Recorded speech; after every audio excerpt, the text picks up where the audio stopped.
Mas the election commission 2023 led by Sister Isna Salwanis, precious fellow candidates Sister Adwa and Brother Adi, and all co-ed students and audience. I am Hakima in St. Elias Norman, 30th first semester student, majoring in Islamic education, minoring in teaching Arabic as a second language puzzle. And tonight, I'm delighted to share with all of you my vision, mission, and aspiration for BEDSA and co-ed community. As you can see in the flyers delivered to you guys, my vision to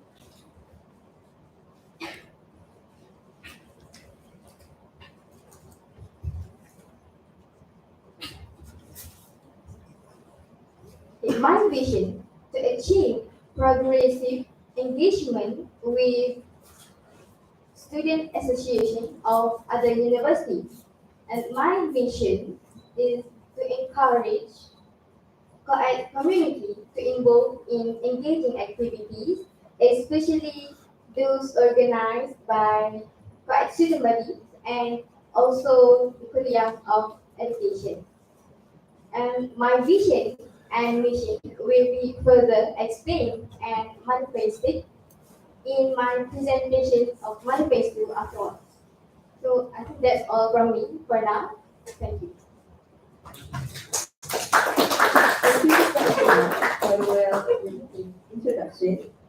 So I think this is our case to invite the candidate 02, Sister Advalia, to introduce yourself. Please welcome. Alright, thank you for your result. Bismillahirrahmanirrahim. Assalamualaikum and a very good evening to all of you guys. So, first of all, I would like to introduce myself. My name is Nur Alima Alia Bintigris, and I am the second year first semester majoring in teaching English as a second language. And today I would like to introduce myself. Starting with to expose to you guys what is my vision and manifesto. So basically, the surface of it, manifesto is to boost the opportunities and to build external networking and soft skill as engagement. And then the second one is to create more integration and then connectedness within co-ed communities through programs. Next is my vision. My vision is unity beyond walls. What I mean by beyond walls is that to promote social equity and improve quality of students' lives by building vibrant community where everyone can learn beyond classroom walls.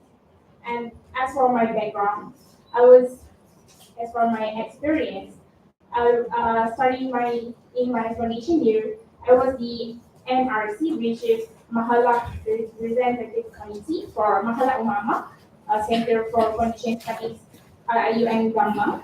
So it was quite active back then. It was the program manager for a few programs. But then we were doing it online. So there are 3 programs that I was in charge of the program manager, but it was impactful despite being it online. And then intern degree, I participated as participant. But then slowly I participate as a committee, especially in BEDSA programs. For example, I was the part of publication and promotion for EduCyber 21, which is the last year. And then I was the assistant program manager for program Community Pendidikan, which was held during the mid-exam. And then I was the assistant program manager for the resume workshop. That was my brief basic experience as I am currently just second year, but I am here to learn and ready to face all the new experience. So that is all for me. Thank you. Thank you, Sister Adva, for the confident introduction.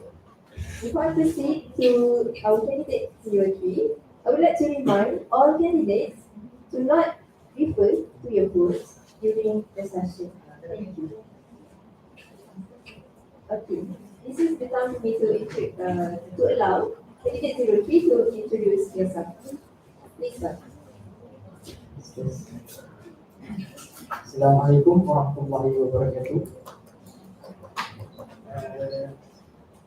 As you all know, and if you don't know, my name is Muhammad Hadi bin Azman, and I'm a second semester TESOL student, and I am currently the academic and intellectual of BEDSA, the head of academic and intellectual of BEDSA, and the vice president of Harmony Adayana.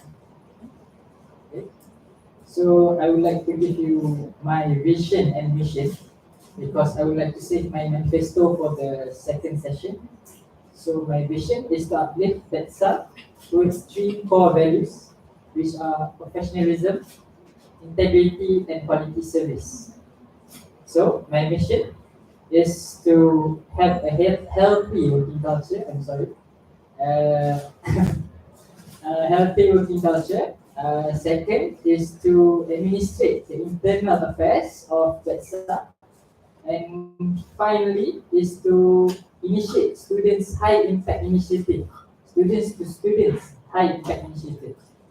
So that's it. That is my mission and vision. So I really hope that when I become president, I would like to do my best to get all of that done. And that's all for me. Thank you very much for the introduction.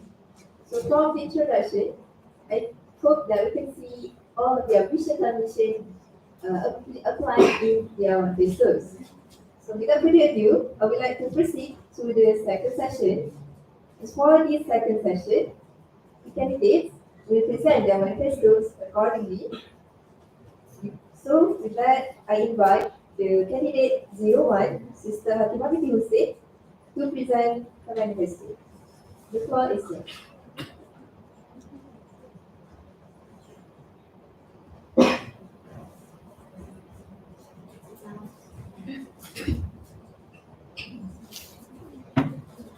Thank you to Sister Tina as the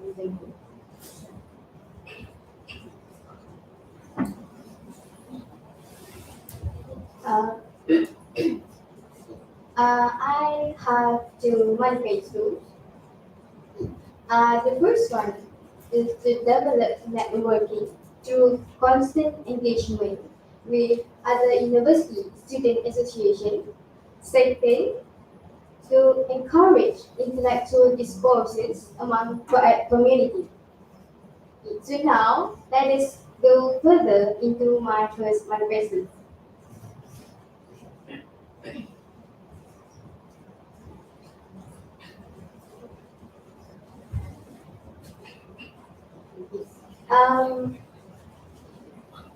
Can you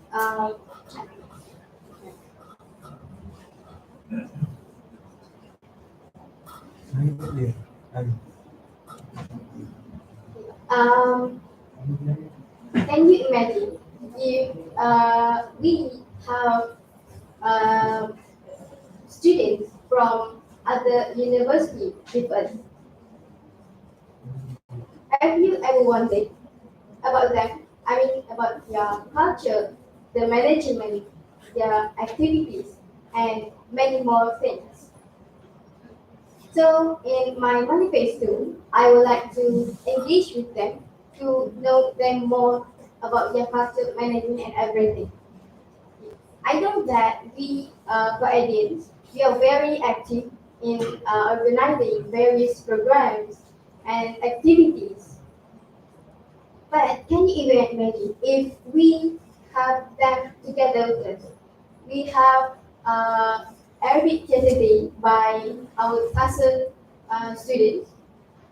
We also have Saturday by TESOL students. And we have Counseling Months program by TAG students. And recently, we have CS Festival 2022 by our friends from ISET. Would it be more fascinating? Would it be more amazing if we have students from other universities to join us, to be with us throughout the program together.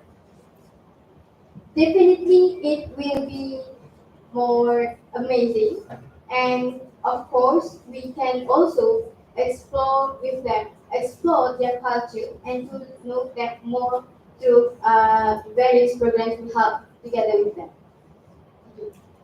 Moving on to my second manifesto, based on my vision previously, it is to produce better future educators in accordance with the national education philosophy. And I have one question. What are the elements mentioned in the national education philosophy? If you remember, it is to produce individuals with intellectually, spiritually, emotionally, and physically balanced and harmonious. And I wanted to emphasize that the element of intellectual was the first mentioned. And in my second manifesto, I wish to encourage intellectual discourses among Quack community. Previously, we have planned a program and a discourse for our students in Quack. However, due to some reasons, we could not proceed with the plan. It is okay, but personally, I feel so regretful if the plan didn't be implemented in the Korea because the idea was fascinating and mind blowing. The plan of the program was to invite speakers from many Asian countries to give sharing related to education, and we also planned to have um, activities which involve students from Kuliah of Education in co-ed, and also engage with students of education from various Asian countries as well. So I think we BEDSA should have this idea implemented in future because it surely can teach the students, our students, to critically and creatively in overcoming issues and challenges knowledge. And of course, it will develop us to be a better future educators in future. And I think that is all for my two manifestos in which I believe that it can bring an impactful outcome to all of us, co-agents, and also bring BEDSA and co-ed to a higher level. So that's all from me. Thank you. Thank you, Sister Kumar, for the wonderful manifestos. From what I have heard from the manifestos presented, I believe that there are many opportunities that Sister Kumar can provide for BEDSA and for the applications by the students. But without further ado, I would like to invite the next candidate 02, Sister Adivanda, to present the manifesto. This one. All right, thank you. So now I will present my manifesto. So I have two main points of my manifesto that I will present. So the first one focus on it is to boost external connection and also soft skill amongst as for students as teacher.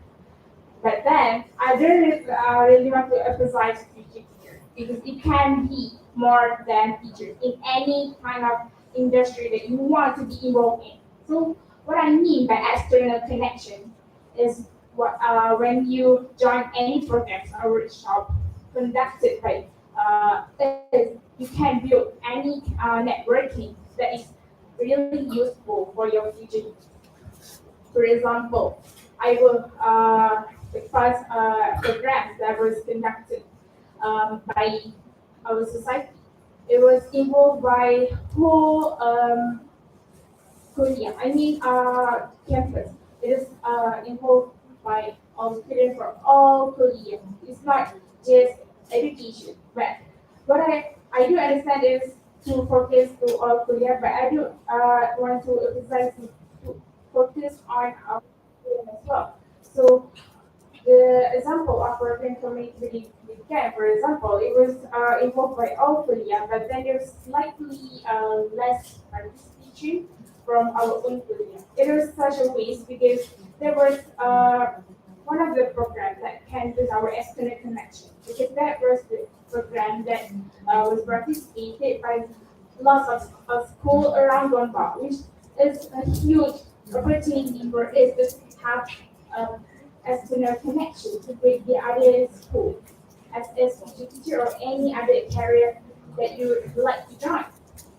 And other than external connection, I do mention about soft skill. What do I mention about soft skill here? What is how cliche is that?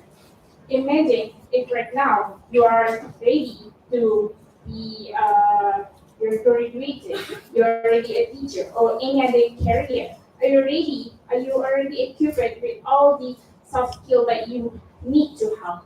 Are you already have all the soft skill like leadership, your time management, any kind of soft skill that you should have by joining program, not just listening in the class, but you need the chance. So I would like to boost the opportunity for all students, so that all students can have the opportunity to have their soft skills and then be ready to enter the industry. And then as for my second manifesto, is focus on integration and connectedness among students. Why do I choose connectedness and integration?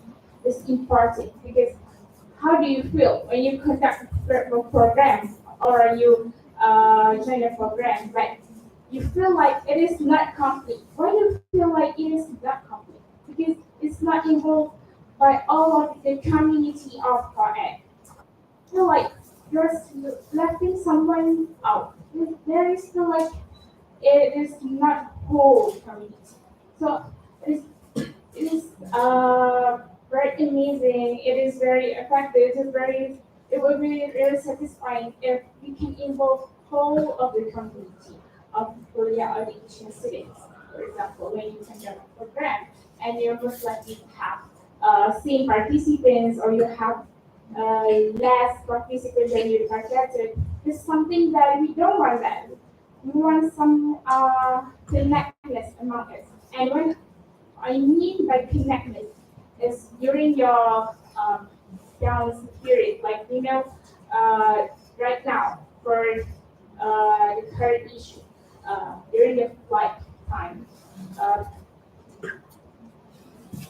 there's our student that is affected. But what can we do? What do? We want to be connected as the whole community. Okay? But what do? We help them to make sure that they are not left out.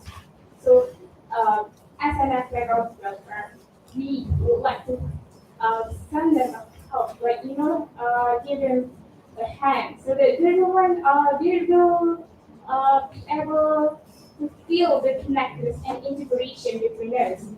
Um, and I think this is all from me. Thank you, Manifesto student. From the manifesto that we have heard, we heard about the connection that Sister Adnan convinced to us to establish if she is elected as president. So I guess I want to invite Sister Hakima you to give comments about what Sister Adibah had offered in Manifesto. Yes, sir. Okay, thank you, Sister, for giving me a chance. I don't have any comments, but I do have question, just simple questions. A simple question, but I want to ask you, how would you, how do you want to integrate the university?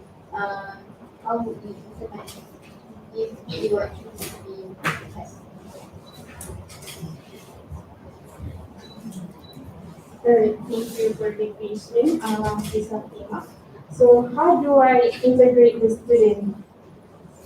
I would focus on the aspect of welfare, as I mentioned about the flood. When I want no one to be left out, it's that what can we do during the critical period during the flood? Because during the flood, the student will not able to focus on the studies, right? For example, right now during when the flood is coming, it is our critical period. We are at the end of the semester, we're having all the assignments and tests. But if you feel the burden, you feel like you feel inspired, you feel like you cannot do this anymore. But have you ever think about that person that is in the current life situation? Does that person feel the same? Of course, we feel even worse than what we feel right now. So what can we do? Is we have to tell him help, right?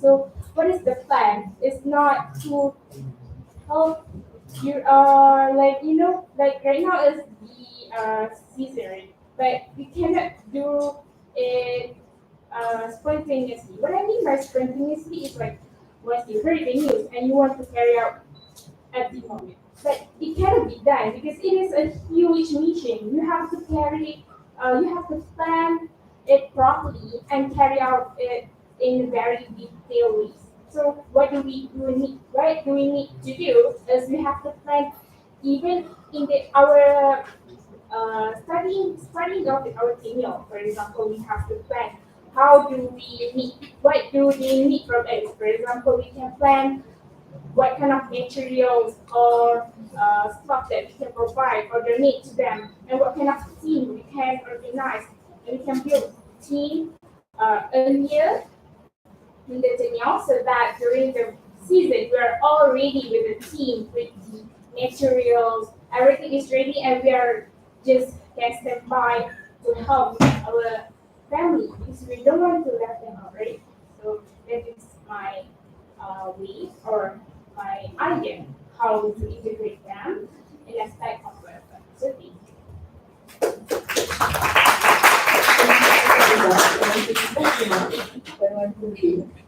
So next, I would like to invite all of us here in this hall to shift our focus back to the manifestos presented by the first candidate 01, which is Sister Fatima, when she mentioned about the NEP, the National Education Philosophy, which is to produce a balanced individual.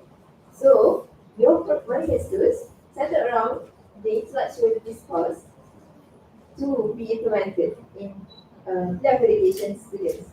With that, I would like to give the floor to Brother Adi Azman as our candidate 03 to have his comment on the manifestos. Yes, sir. Thank you, Sister Akila. So I have a question on how would you implement the mechanisms and the platforms that what would you do to achieve the goal?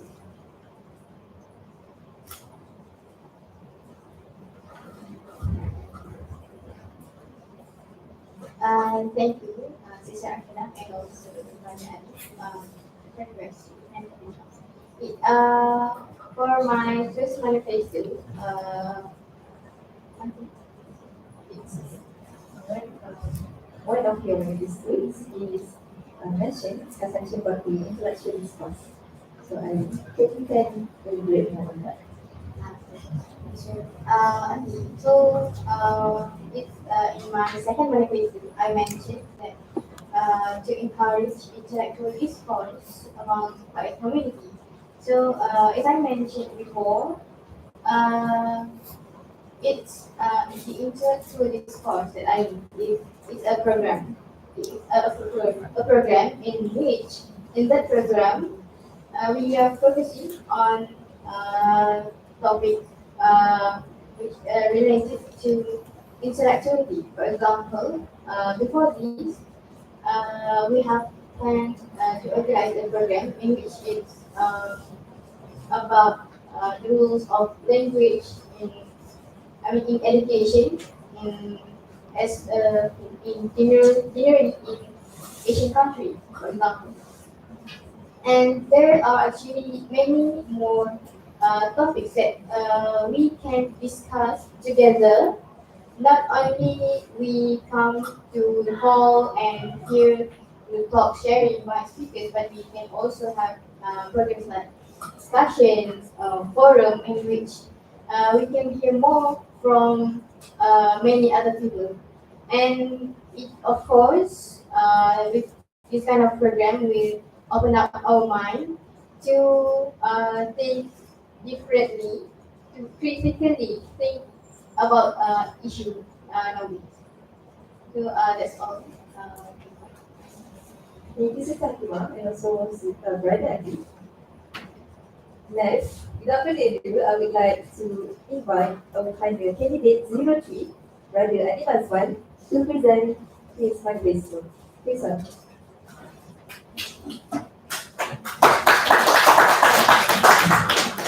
Assalamualaikum again.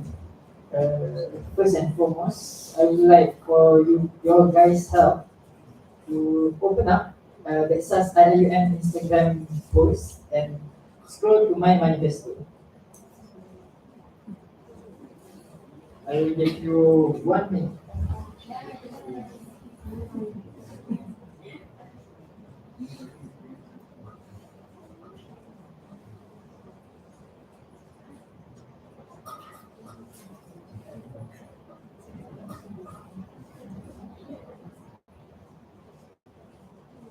Okay, done?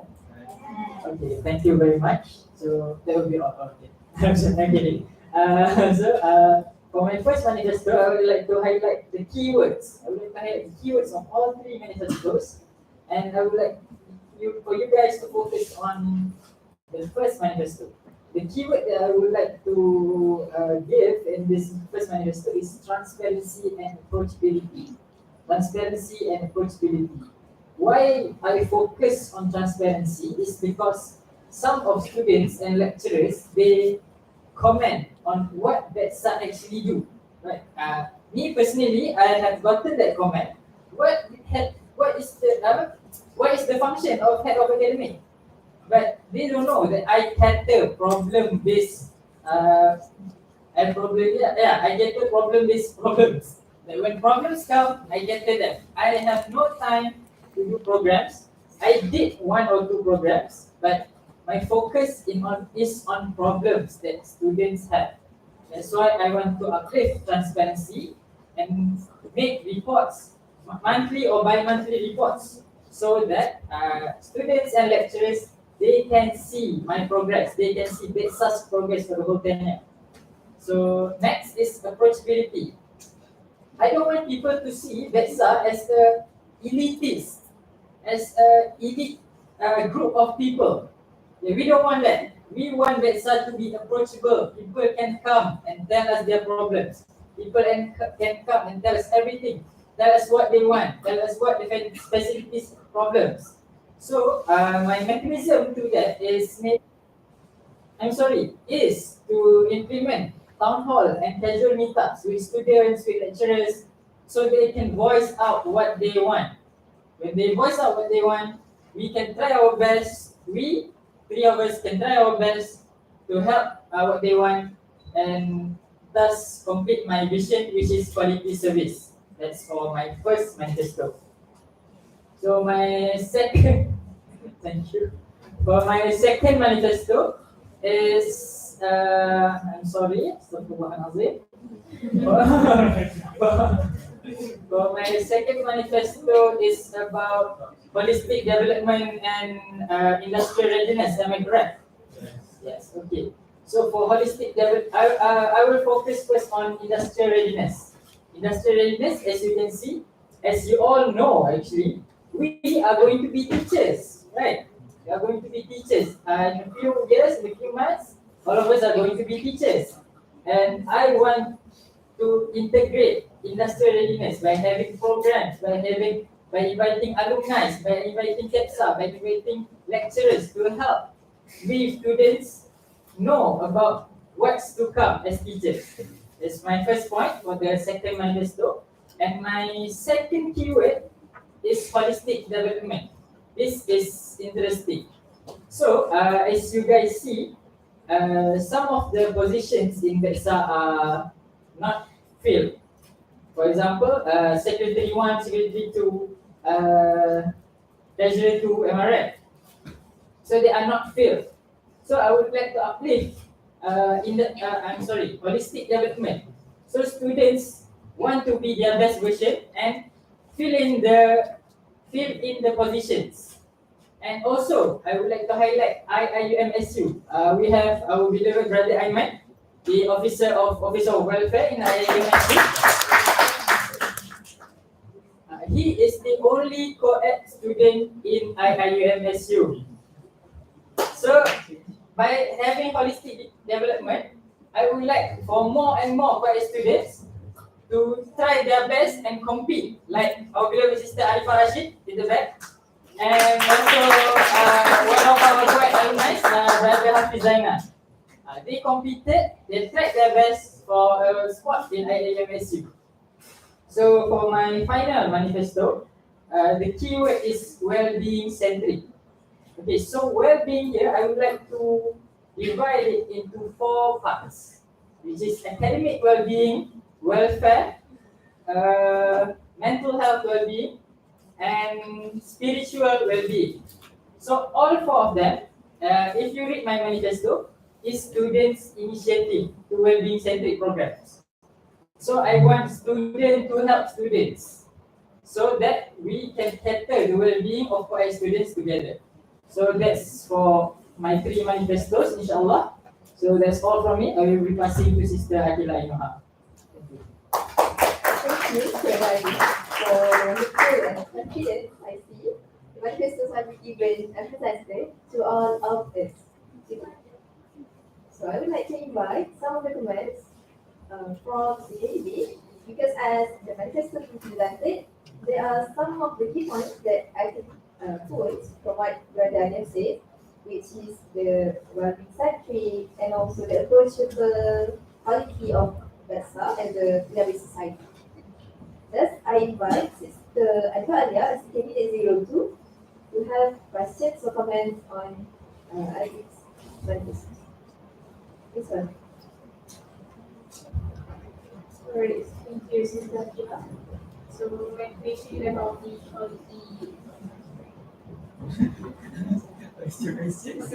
the well-being centric and also the approachable quality, maybe some of the position mentioned.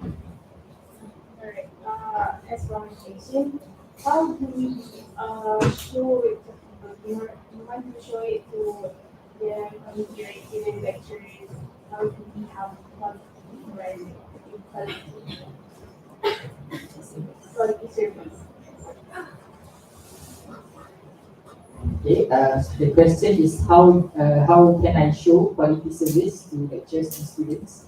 I would like to highlight my mechanism once again, which is having town halls, casual meetups. That is powerful enough to hear the students and lecturers' opinion, their problems, and etc. So we can help. We as presidents can help and can try to try our best to get to the problems. Does it answer your question?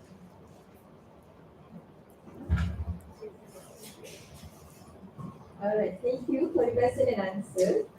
I hope that it is the manifestos from Brother Adiba's mind. Thus, I think that it is an exciting moment for the candidates to hear each of the manifestos from the different candidates as to prepare themselves to embrace the challenges that will detail their journey as the president of BEDSA IIM. So I wish and bid all the best to all of you. So thank you once again to all of the candidates. Alhamdulillah, we have finished with the presentation of manifestos. Hopefully, the manifestos presented are convincing enough for all of us to decide our future leaders. We have now come to our last segment for the presidential debate, which is the debate on a nationwide issue. Please listen well. So for this session, the candidates will be given 5 minutes to prepare upon receiving the issue. Then there will be 20 minutes allocated for each candidate to deliver their respective views. Also, please note that no candidate is allowed to interrupt each other's session. And a bell will ring 2 times during each turn. And the first bell indicates that there will be 5 minutes left, while the second bell signals that your 20 minutes is over.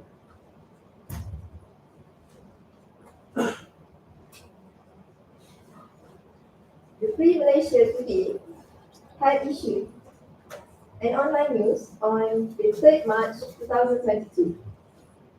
In the article, the Higher Education Minister, Puan Raini Ahmad, said that a total of 70,630 public university students had dropped out last year, while 5,165 students suspended their studies. So the discussion for the debate is about the issue of university students dropout. I repeat, the discussion for the debate is about the issue of university students dropout.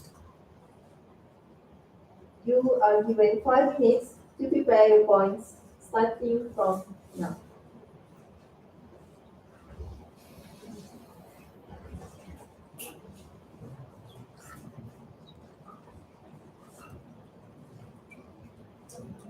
Once again, I want to remind that all of the candidates are not allowed to open their phones during the session. Thank you.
Your 5 minutes preparation is due.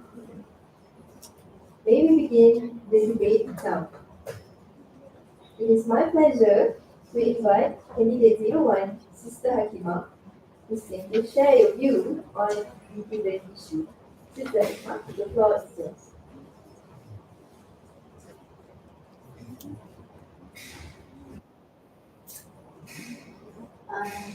Thank you again, to Mrs. Sakina. Regarding the issue, drop out of university students, right? Okay. So, for every problem, of course, there's reasons. There's factors. Why does the problem happen, right? So, I would like to highlight one issue. One, for me, is a very big issue happening to us as a student, in which it's a financial issue. Okay, so as we all know, since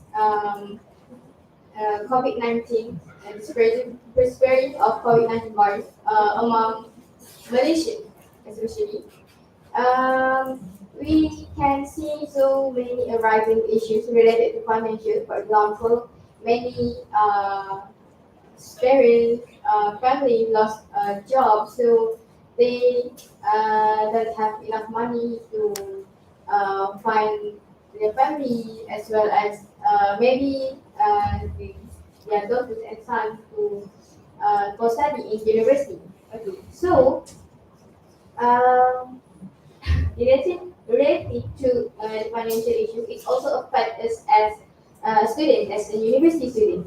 Okay, before this, I have heard our DPSC, our Deputy Dean of Student Development and Community Engagement, Dr. Wan Rusdi, has raised to us a problem where it's a reality problem happening to our five students, in which their student dropped out from IIM, and the reason is he or she, I'm not sure if a brother or sister, so he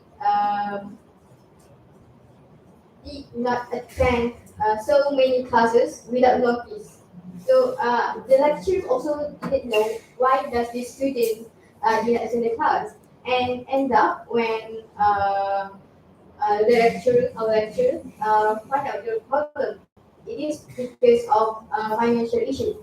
The students need to work many jobs, part-time jobs until midnight, and don't have time to go to class. And it's end up the students need to work for many jobs to fund their family, to fund his family. So this I think this problem might not be faced by only one student. Maybe there's so many students out there in IIUM, and also maybe outside IIUM in any university facing this same problem as well. So I think maybe we as a student body, we don't really have the authority to help solve their problem, because it's a very big problem and not only one or two students face it. So among initiatives that we can try to help them to help lighten their problem is we can help the higher management of IIUM, because they are the higher authorities that can initiate many that can help us. And so what can we do is we can try to collect data of the students having problems, because we are students, we know life as a student well. We know better as a student. So I can say that we as a student also it's more approachable than the management, because the management we have so many protocol and everything when we want to deal with about anything. So we as a student, we communicate with them. We try to find out if there's any students who face the problem, and deliver, we can deliver the data proposed to the higher authorities to send help. And I think maybe we can say that it's less that we can, but it's actually a big help for them. A little help is a big help for them. So I think that's all for me. I just want to highlight one issue. It's financial issue, especially in this COVID-19 era. So that's all. Thank you so much. So the next thing, it was delightful to hear your solution and your take on the issue.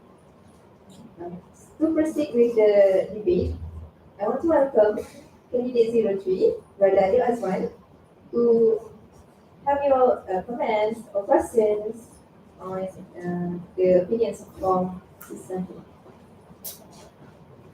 Please do this. Yes. A great for the problem. What I want to ask is how do you integrate explosiveness and high-paced help for students? When students are coming out with no money, they have no help, how do they want help right now? When we try to help them, we need to go through many levels of authority. So, nationwide problems require nationwide solutions. So, can we give one of the solutions?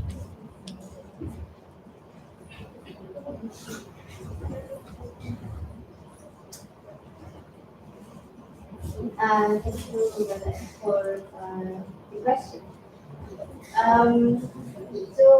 In my opinion, how do we complete this problem, especially when it's a nationwide issue? I think, as I mentioned before, we don't have the power to go further beyond our power as a student body. So, our power is limited.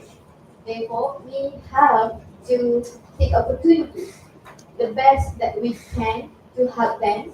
We can deal with higher authorities. We can maybe we can try to propose for help in highest ceremonies in IM and in IMSU. We have IMSU to support us.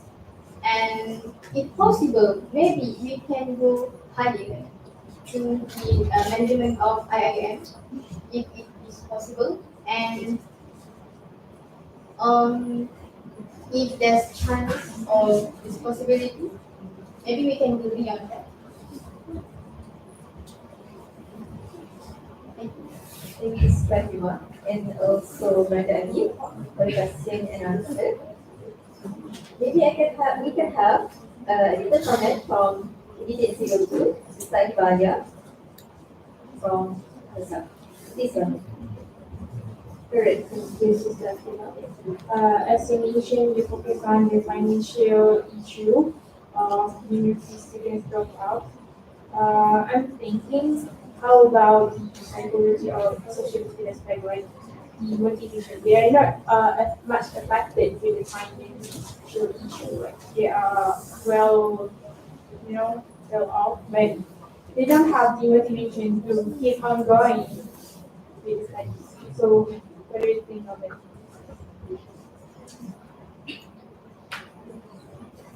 Thank you, Mr. Ivan. So, the question is maybe it's not because of financial issue, is another issue, right? So, other than financial issue, when it's related to psychological, the emotional or maybe the mental health well-being, that things actually require us to go further. I mean, to know them people, because this kind of problem usually comes from environments, maybe the pressure from their family or just friends not supporting, or free riders also present, right? So this kind of problems actually many of us have faced since long ago, and I think this kind of problem, when the students face this kind of problem, it's actually it is the students itself. We have to try to communicate with them, and if the students are brave enough, they can go to a concert or at least go to anyone that he or she can chance to let go of the feelings by chit-chatting.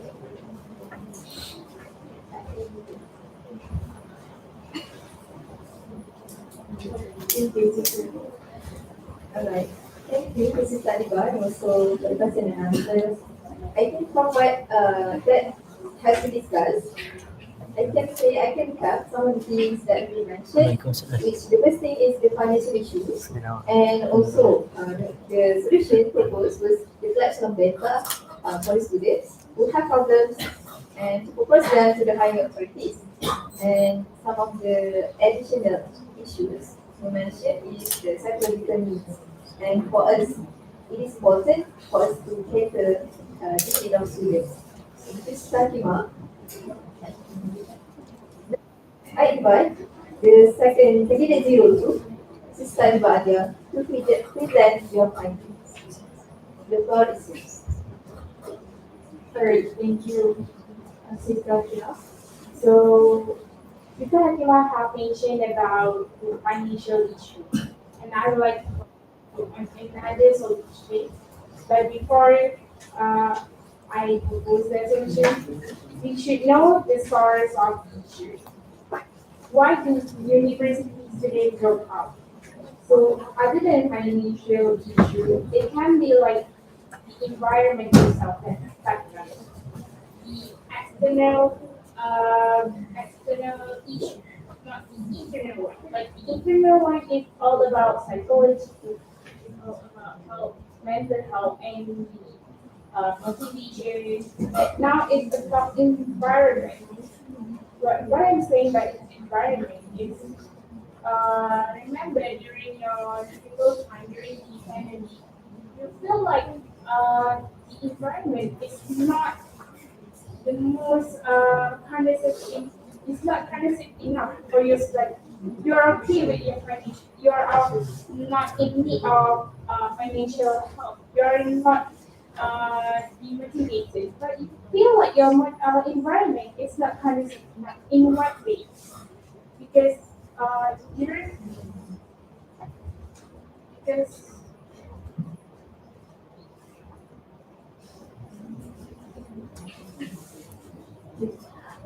remember during the pandemic period, we were all stressed out because of the environment. How is it different pre-pandemic? It is different because we is shifting to online learning. We are having kind of new way of learning. So it is the process of shifting is also an issue. Like we need time to be able to be comfortable with the way of learning. And other than that, the new way of learning, the online one, not everyone can suit with online learning. Moreover, to add that you are learning at home, right? Or we have then to have internet connection problem. So that is this issue, the source of the issue. And, uh, and then as for the solution, for example, like how our society focus that remember that then when the whole campus is having problem with our internet connection, remember at the time we proposed for the students who are affected with internet, we cannot go more with the Mahala internet, we can come to Korea of Education to provide a room for you to study and to finish your assignment because that problem occurred during our happy week. There were the end towards end of the semester. Everyone was so busy with assignment and submitting assignment and preparing for the test. But then the issue of internet connection pop up, right? For some people, it can be a very, it can be like this huge problem for them because, the last stage of you tend to solve with the obstacle, you solve a problem, and then just with the internet connection, just with that, you feel like you cannot do anymore. So, with how to solve this small issue that can lead to big issue is we solve by giving them room or giving them environment that is suitable for them. So, like the one that we conducted before is we give them a place for them to study or to complete their task in front of this operational remember. So that is what can we do to provide a conducive environment so that we can lessen our burden, our stress during our hectic week. Hence, we are less likely to drop out because we have less likely to face problems during the hectic week. So that is for me. Thank you, Sister Iba. I love how you mentioned about the online learning happened during the pandemic situations that forced us to all go into the learning from home mode, hybrid mode, and so on and so forth. So I would like to ask Sister Tima, do you think that online learning is conducive for the students, and how do you think it is helpful for the students, and if you think it's burden, what do you think so, and how would you get it done?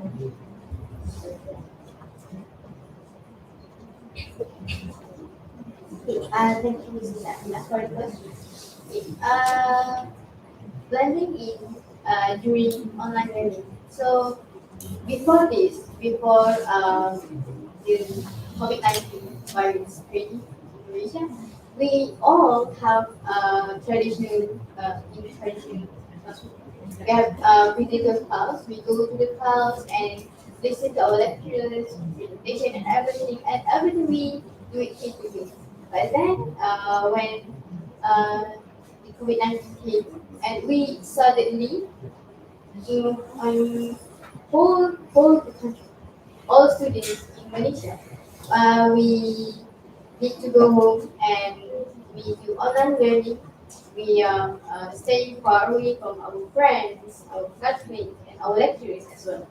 So I think this issue is actually depending on the student itself, themselves, because it is something new, and of course we need time to plan it, to be comfortable. Maybe it's not comfortable as we are in physical class, but we need to adapt with the situation because during the pandemic, it's more than 2 years long. So we have to adapt with the situation, and maybe some students they don't have enough support to adapt with it, but some of us have succeeded, and they have succeeded in their study even though it's during online learning. So it's my personal view is depending on us and how to adapt, and of course we need support from others as well. Maybe it's from our lecturers, from our friends, family, and many others.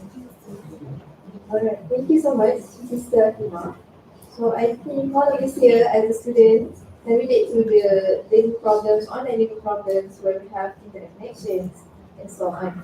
So thank you, Sister Tima, for your answers regarding to the environment and also the solution proposed, which is to provide classroom or provide a space conducive enough for them to tackle the needs of students' learning. I want to proceed to our candidate 03 who ask questions if you have any questions. Okay, thank you. Alright, so that we can proceed to help Brother Adi Osman as our candidate 03 to present your findings. Please,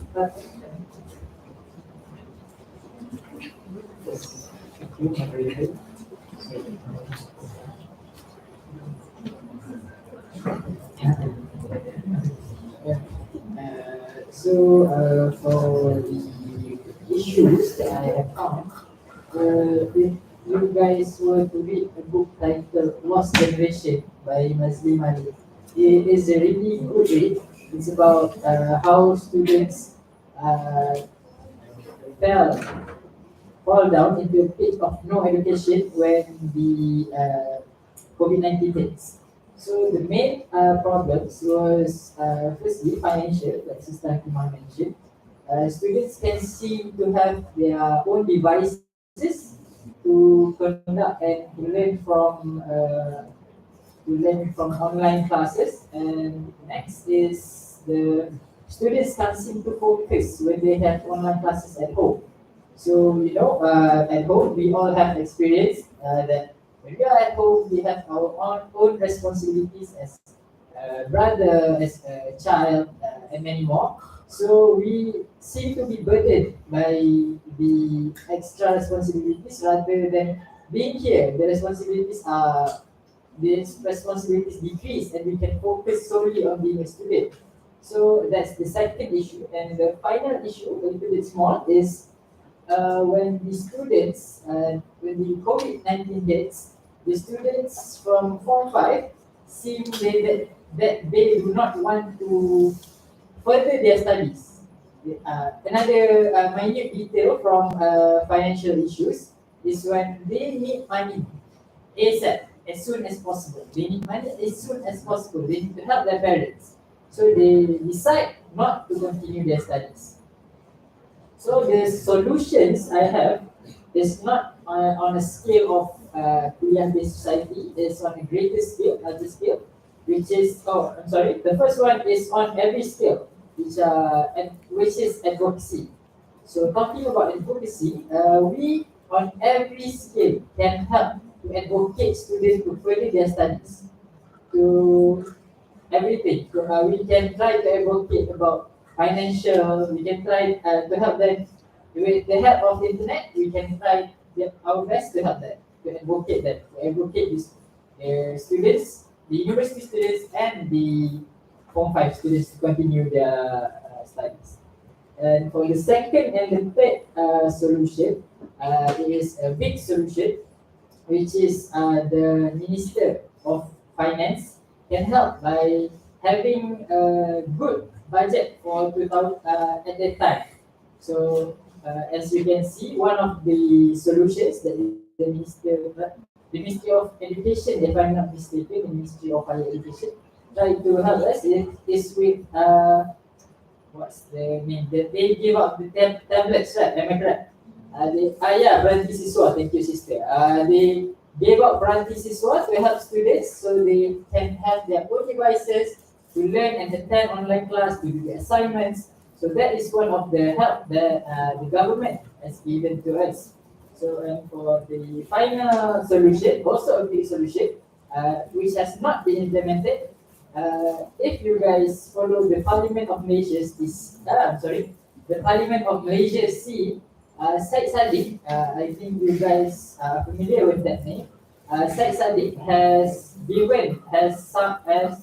spoken about fast track learning, where students can pursue what they want. Because as you can see, me myself I'm not good at SPM because I learn what I don't want. I want to focus on English and solely English, maybe a little bit of Islamic education. I don't want to focus on maths, but I need to take it, right? I choose to take it. I choose to take science, but I don't want to focus on science. So by having fast track, students can be more in Malaysia terhadapan in their studies, so they can move forward and continue their studies. So I think that's all for me. thank you for the Osman.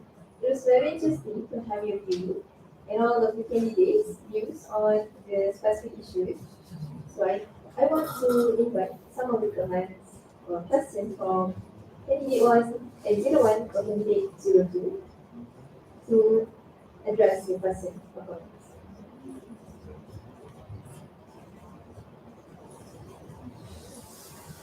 Candidate 01, you can have your views.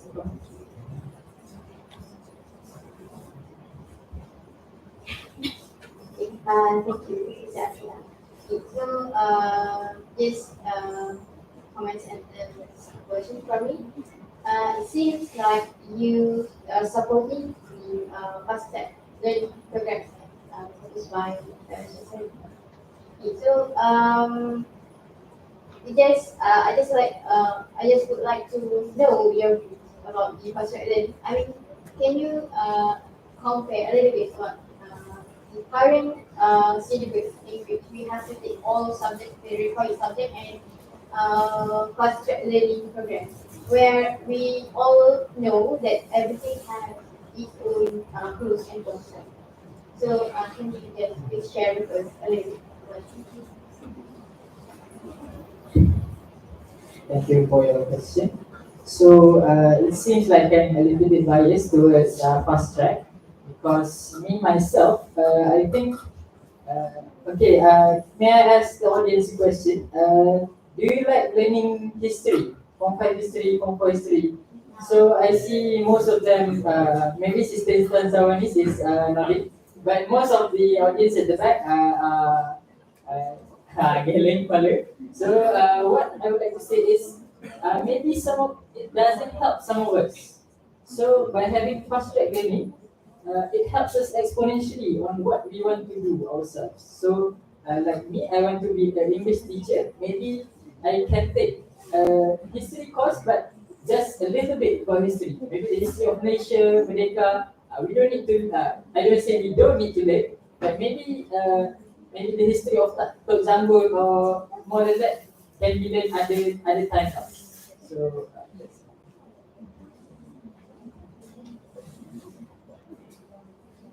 Thank you for your question. If there is any question or comment from candidate 02, you may address them. Then there is one from Thank you. Candidate, thank you for all of the issues.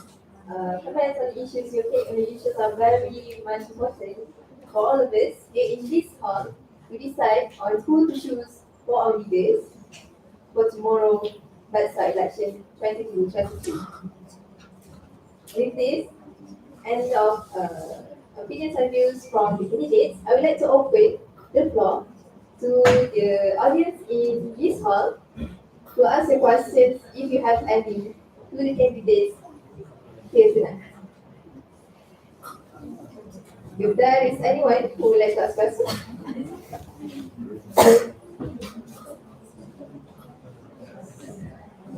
Assalamualaikum. My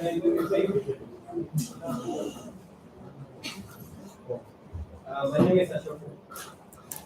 So this question is for all candidates or presidential candidates. So correct as a whole, we have BEDSA, yes, yet executive and test. Each with our own way of appointing the president, with the exception of BEDSA with the open election, which is good practice of good governance and open democracy. This is so. My question is, what are each panel's thoughts? I mean, each candidate's thought on making centralized elections to all societies and councils in Korea the reality as practiced with excellence our dual side application. You may support or reject the idea. Who cares to elaborate? Thank you, Brother Shoku, for the interesting question. I repeat for the candidates. The question is about the centralized election proposed. So how all the candidates may have 5 minutes each to answer the question. Starting from candidate 01, Mr. Hasmauddin, please comment on the question. Thank you for the okay. Talking about centralized election, right? Okay, so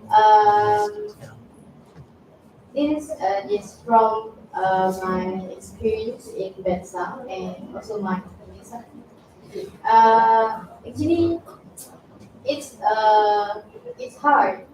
It's difficult for us to change the system. I mean, every council, each council, and also BEDSA, we have a different system where we are one as a student bodies, but we work differently and in reality we have everything different. It just we have centralized in several things only where we relate to the office, for example. So again, it's difficult because it requires great effort, and not only from BEDSA, as a member of BEDSA to handle, to initiate this kind of effort. It also depends on each council, where each council has their advisor, the president, members, and like um, coordinated. So it's involved so many people where when we have so many people, it's make it difficult to deal with, and it needs plans, of course, and plans with a long-term plan where all of us as advisory bodies we can be in one, not only uh, reporting and everything like that, but also in management. Again, it's difficult, but maybe if all council or residents would like to have it, we can have discussions. We can have several discussions on this matter, of course. So I think that's all. Thank you, Sister Hatima, for your gifts. So next we invite the second candidate 02, Sister Aliba Alia, to answer the question. Correct. Thank you, Sister Tiba, and also Rashoko for your vision. The vision about to centralize the election of all society of Korea of education, right? So as for me, I am on the nature side. I don't reject maybe sorry that because I do agree with Sister Hakima. It is quite difficult to carry out uh, right away, but it is possible to do it if we shift slowly. How do we shift slowly? We have to remember that way of working of each of the society is quite different. We may have similar needs of the bureau, right? Like publication and promotion or EVO and promotion. Kind of same, but way of working is quite different. If you have the experience or opportunity to join different society, for example, once you are in JP, you're in BEDSA, or you are lost in class and now you're in BEDSA, you may know how different is it, like how they would get is different. So in order to centralize election, you have to centralize the job scope or the way of working for it, so that everything can be centralized. So it is possible, but it does take time. You have to shape it slowly. That is my comment. Thank you, Sister Aliba. It was enlightening to understand and to know that in order to be centralized in the election, we must have a proper planning, and also, as Mr. Akmal mentioned, it needs a proper and detailed planning. So now I invite Brother Adi Osman to answer the question. Thank you, Sister Akila, and thank you, Brother Shoku, for the interesting question. So, for my part, truthfully, I would say that I would second your opinion on making a centralized election because the vibes of IHS elections were very initiative. As Brother Ahmed, the Vice President, I saw his work. I saw how my friend, Ms. Umar, also the Vice President, I saw how they work. Also, Sister Fatima, also how she works. I see how they work, and I find the vibes immaculate. But I don't want to judge everything by vibes. It's a very bad way to judge.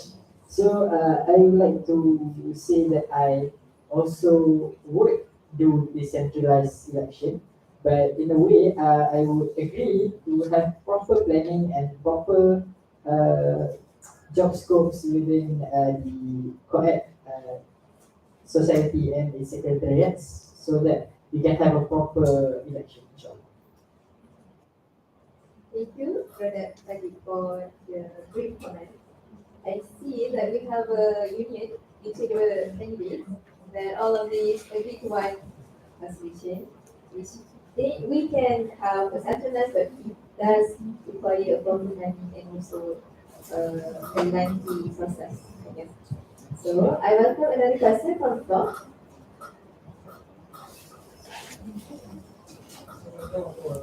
My name is Amir. I'm from Sweden. Actually, I was in your seat last week. So I understand the nervousness of the election. Okay, so my question is for all three candidates. Okay, this question is actually was asked during our debate. Okay. How important is the mission of COED to produce dedicated researchers, scholars, and educators to develop Islamic approaches in the construction of knowledge relevant with the contemporary socio-cultural condition? So that's your kuliah mission. Okay, so, how important is that mission to you as the president of COED? Thank you. First one, it's the next question, but I think it is a good time for us to have a critical thinking and critical answers from the candidates. So may I invite our first candidate 01 to start to respond to the question in your own way. Please start. If I may answer, please repeat the question. How important is the mission of COED, which is to produce dedicated researchers, scholars, and educators to develop Islam,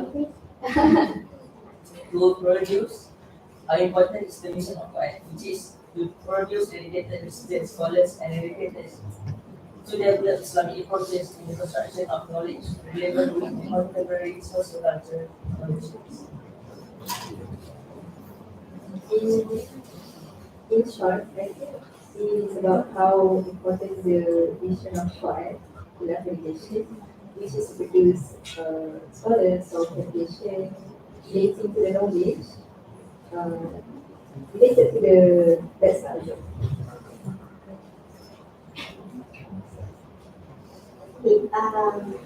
Thank you for the question. I'll try my best to answer.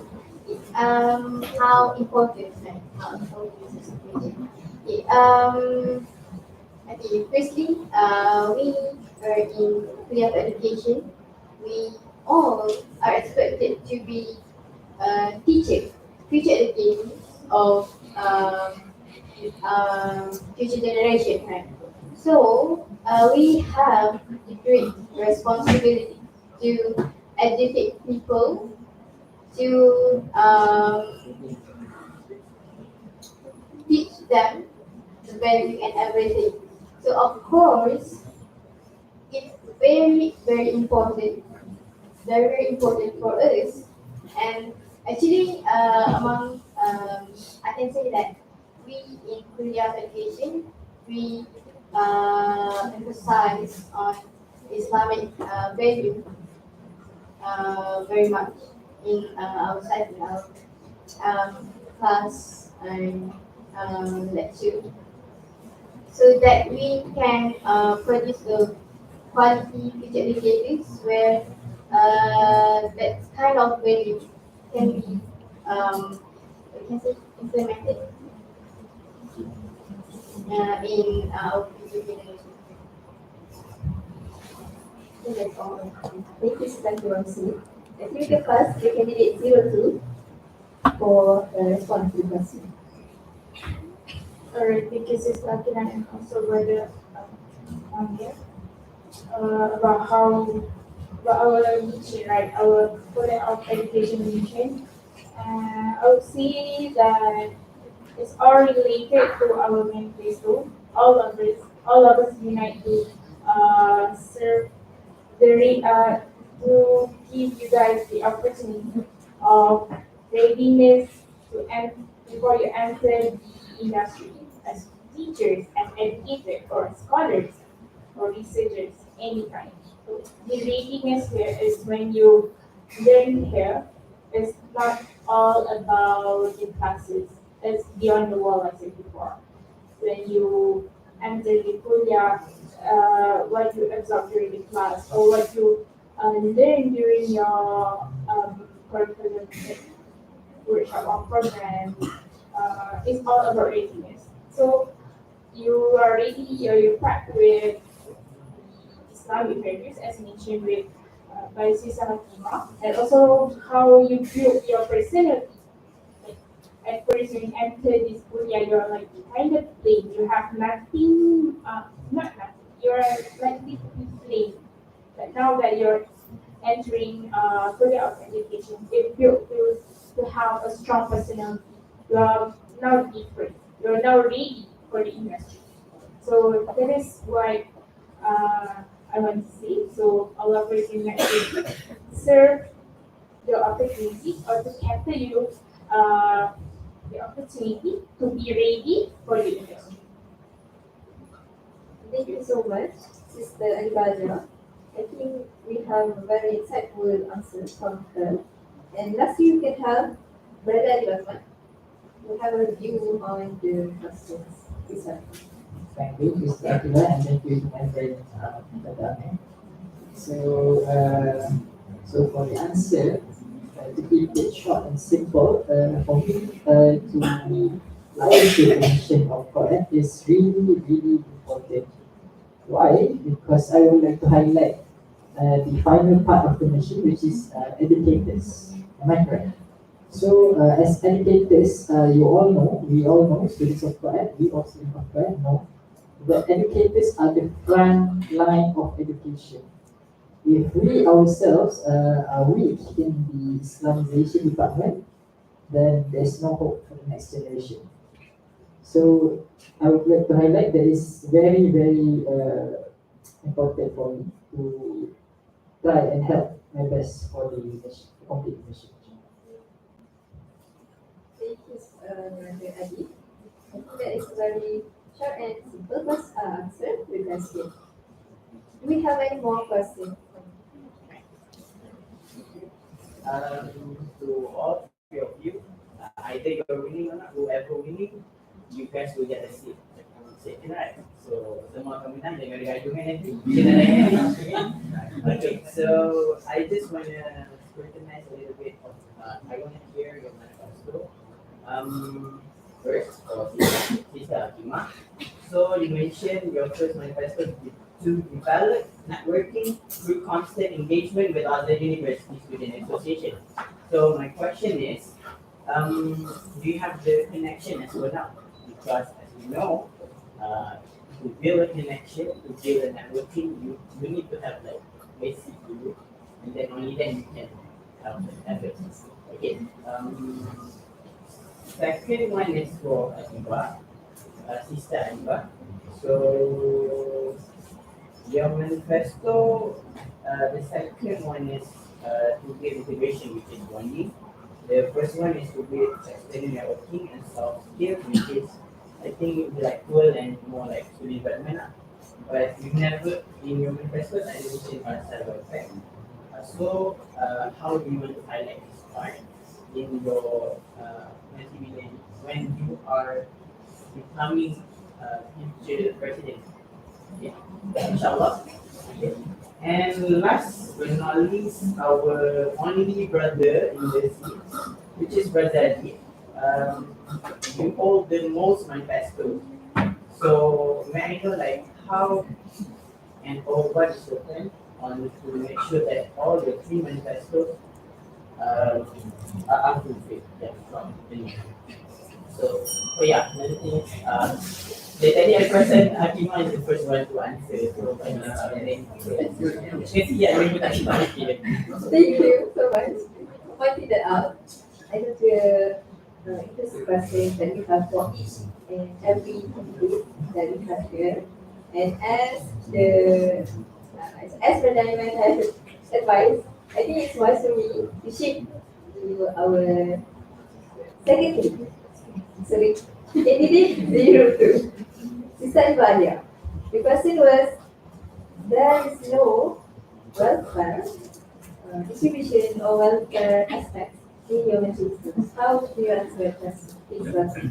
Alright, thank you, Sister Filan, for your question, brother. I do expect that question as well. For welfare, I know that all students are waiting for what do I for needs. For you know about welfare. So it is related to my second manifesto about the integration. Why it is related to integration? Because I want to highlight that there is no one left out. So when there's no one left out, it means that during our difficult times, everyone is well taken of, right? So like I mentioned for the flood issue, it's not everyone is affected. It's just a few.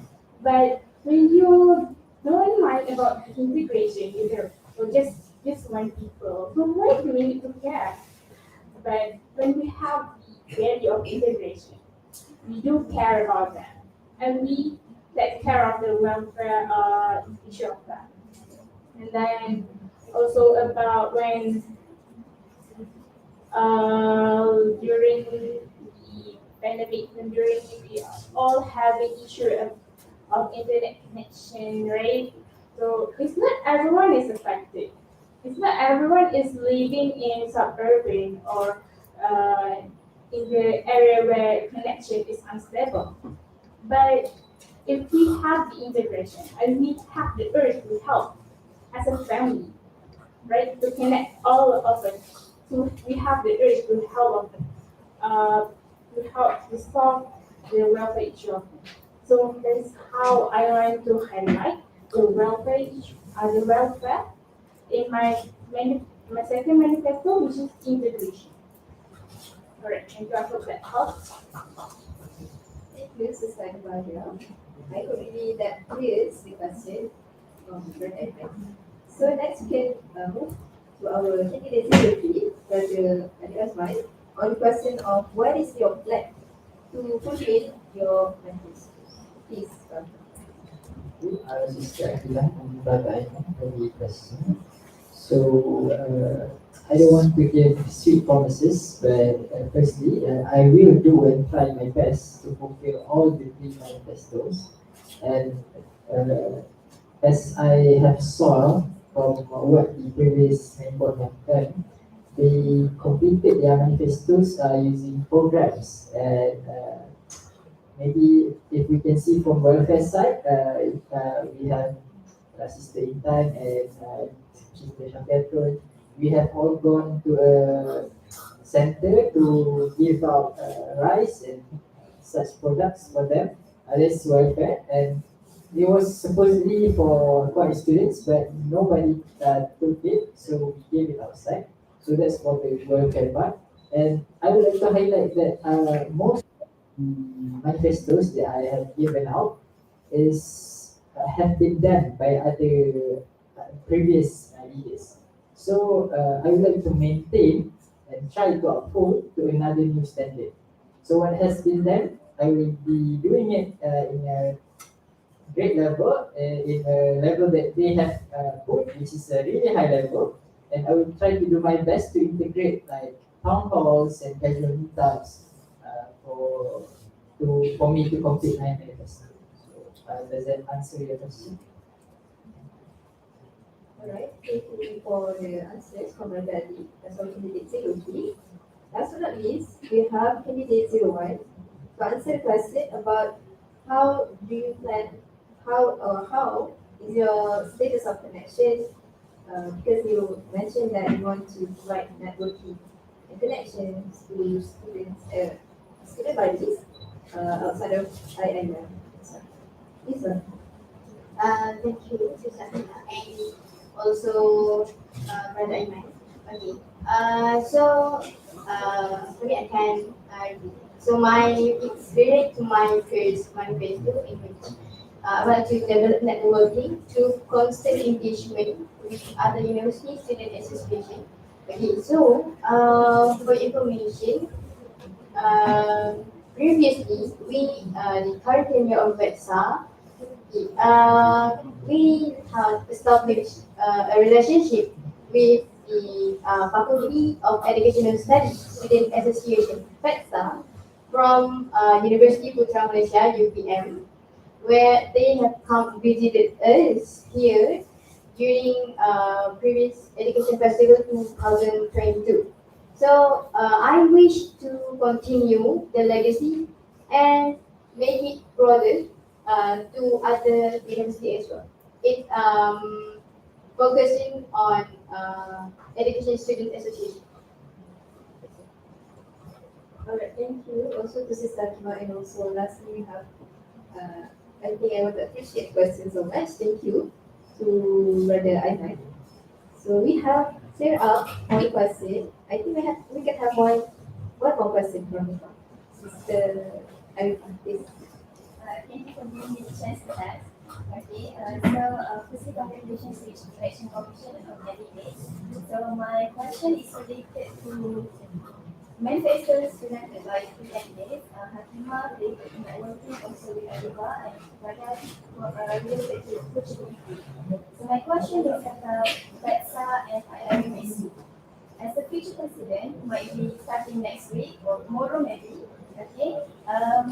You know that BEDSA is the highest student body in Korea education, and IIMSU is the highest student body in IIM, but it is an NGO.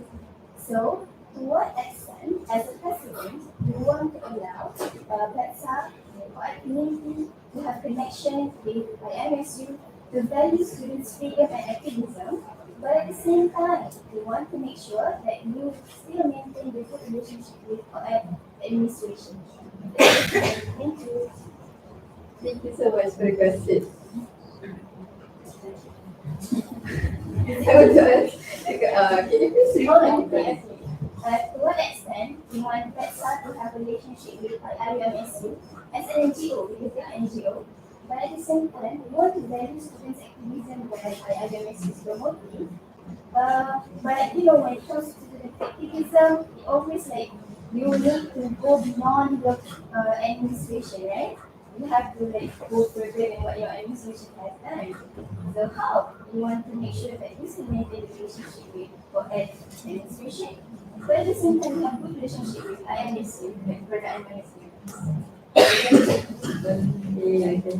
I think that last question is very valuable for all candidates to answer. So I can sum up the question.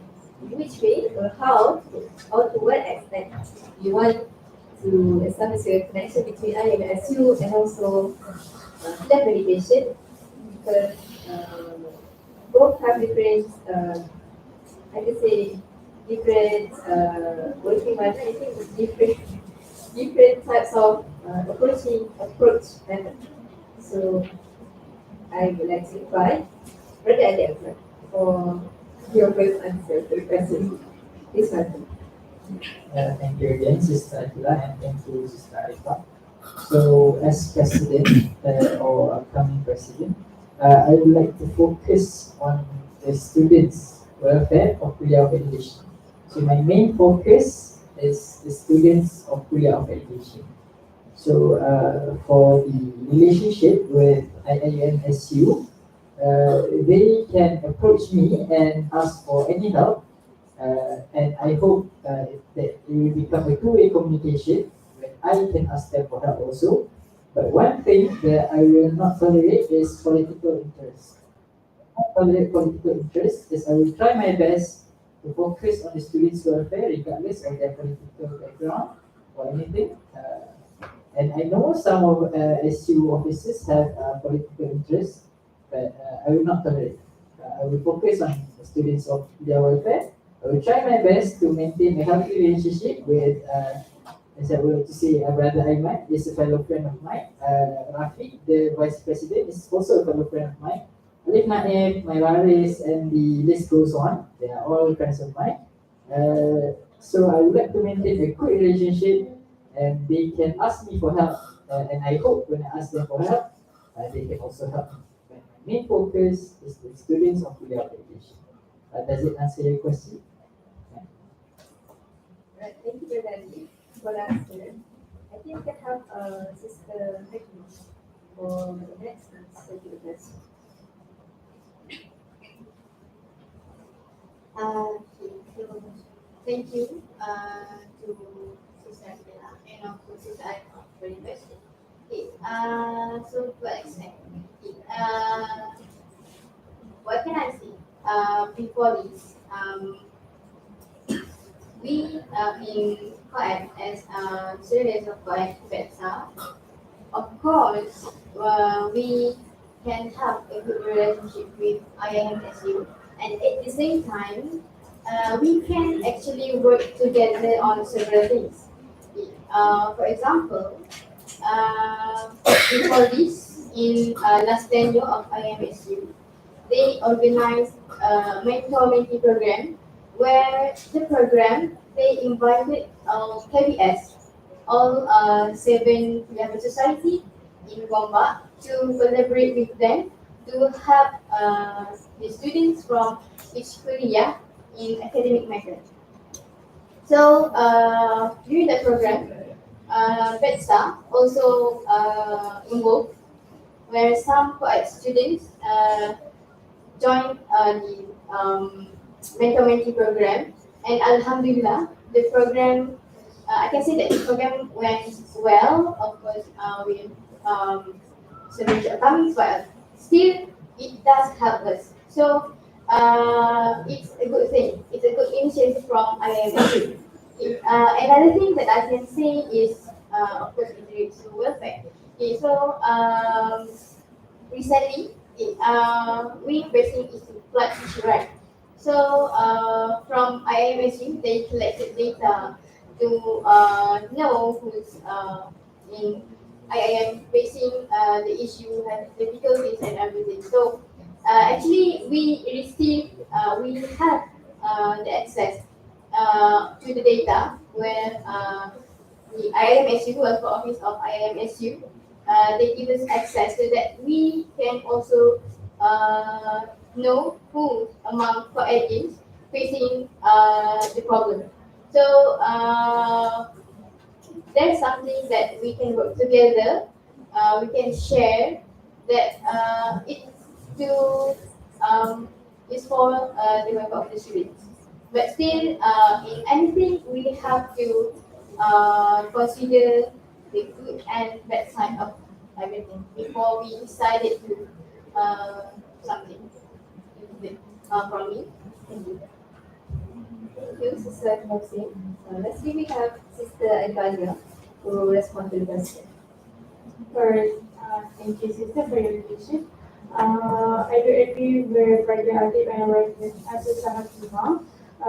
It's all about the students. So I guess that we cannot the career of education based on the cannot student really should is a really good thing, I guess, because other than the points that mentioned by them, it's also related to connectedness, where all of us agree on that to build connectedness with other student bodies outside of career of education.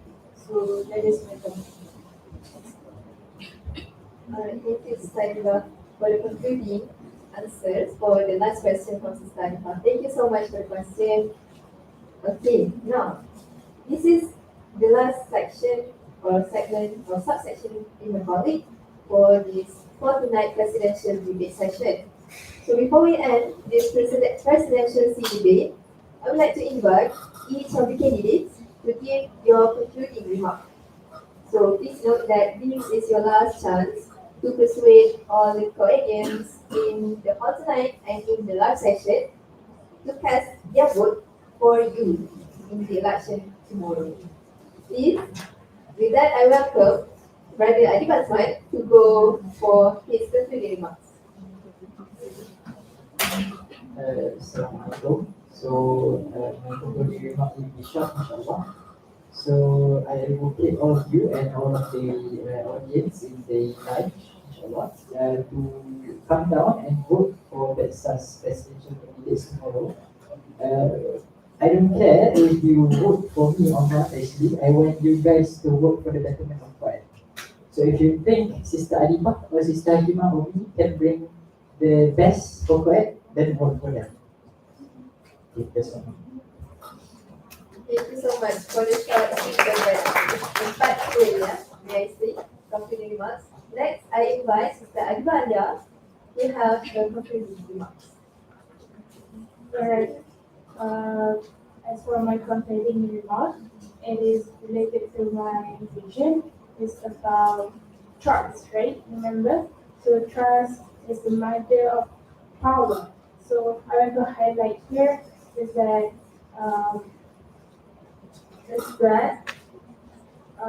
for those who strongly put in trust, then we hope for that, but only with effort. And then remember, one opportunity can change life dramatically. So grab your chance. This is a chance to voice your suggestion. So don't let any of your friends do not vote tomorrow. Make sure each of you guys will vote tomorrow. Any of us, as long as you vote tomorrow. Alright, thank you. Thank you so much, Sister Adibah. Yes, a beautiful message from her. So we can now have our last candidate, 01, Sister Hakimah, to conclude your debate on this one. Please, sir. Thank you, Mrs. Athena. Okay, so for concluding remarks, so I would like to repeat. So my vision for BEDSA and for the community is to achieve progressive engagement with communities to produce better future educators in accordance with national education philosophy. And I have two manifestos. The first one to develop networking through constant engagement with other university student associations. And my second manifesto is to encourage intellectual discourses among the community. So all in all, I thank you guys for coming to hear our explanation on our vision, our mission, and manifesto. And I hope that tomorrow, on Thursday, all parties can choose wisely. Of course, we three of us will be in presidential system, but just still you have to cast your vote and choose the best leaders. And as I'm contesting for the presidential seat, so I promise you that I can be the best that you have.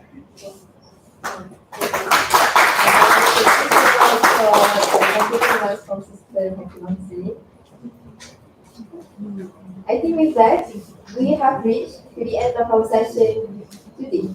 So on behalf of the organizing committees, I would like to take this opportunity to express our gratitude to our candidates for their efforts to share manifestos with us.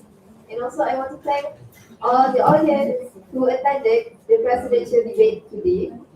So we humbly apologize for any shortcomings occurred throughout the session. So don't forget to actually, we have a QR code for the feedbacks. So don't forget to vote tomorrow. Please invite your friends, yeah, invite your friends, your roommate, or whatever, whoever you know is in the lab medication to come down to the election tomorrow at the besides the laboratory counseling lab tomorrow. Okay, do not forget to write them down for the sake of BEDSA future of BEDSA. Okay, so we have the QR code. So everyone just scan the QR code in front of in front of the screen for you to have the star point purposes. And I repeat, and I want to remind all of you again to test your tomorrow. Okay, please starting from 8 a.m. to 5 p.m. The voting will be held inside the council lab one. Okay, so please, your vote does matter a lot to determine the future of COED.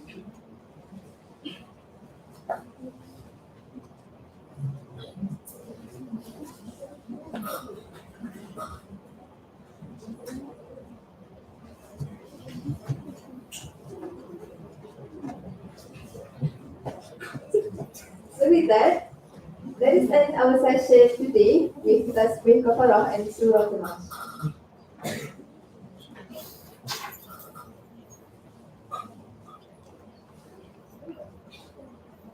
Wabillahi taufiq wal hidayah. Wassalamualaikum warahmatullahi wabarakatuh.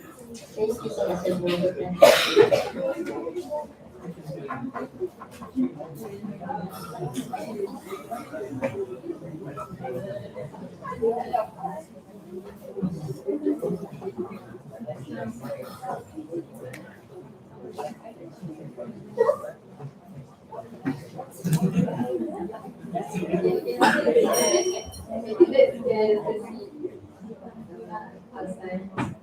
Maybe you can have 30 seconds.